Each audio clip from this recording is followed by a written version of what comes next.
All right, I want to shift to guns. This was a big topic, obviously, in both chambers of Congress this week. You've said this on the Heller decision. You've said that you strongly believe that there is an individual right, and you completely accept the Heller decision that says the right is individual, which means you cannot essentially prevent many individuals from whatever it is, concealing carry and buying certain weapons. But so what room is there to regulate? Do you believe the person that you can regulate the individual, or that you regulate the firearm? Yeah, great question. So there is an individual right, but the right says well-regulated. In the Second Amendment is the phrase well-regulated.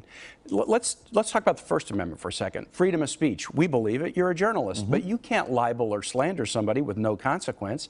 I can't take classified information I get as a senator and give it to somebody with no consequence. Freedom of speech has reasonable limits. Freedom of assembly. We can protest, but you can't march onto the floor of the Senate and do crazy stuff. No, there's going to be rules and regulations. And the Second Amendment is exactly the same. It says well-regulated in the amendment. And the Heller case said, sure, it's an individual right, but there's reasonable regulation. And the court has upheld, the courts, you know, for many years have upheld all. So what levels of regulation? Hillary Clinton, for instance, wants to increase the number of gun sales that are subject to background checks. Yes. Whether it's closing what she called the Charleston loophole. So if a background check isn't completed, so do you support all of these principles? Background checks clearly constitutional. I'll tell you why. The federal law right now prohibits 9 categories of individuals from having weapons. That's been subject to constitutional challenges, and it's fine.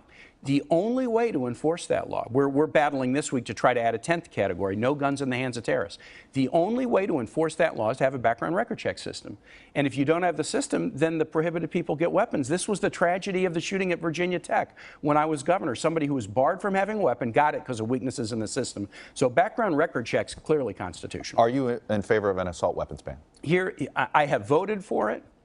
But I think there's a better way to go at the problem, and that is limitations on the size of magazines and ammunition clips. Here's the challenge. Do you think an AR-15 should be sold? Here's the thing. You don't think there should be a limitation on how to sell? I have voted for it, and I would likely vote for it again, but here's a practical problem that I think you're aware of. As soon as you define what an assault weapon is, you know, you can't sell a weapon, and here's how we describe it, gun manufacturers just make one adjustment or two, and they say, see, this isn't subject to the limitation. Whereas if you say, you can't sell an ammunition clip or a magazine that would have more than 10 or 12 rounds, that is a very ammunition is the way to go. I really think that's probably the way to tackle the problem more effectively.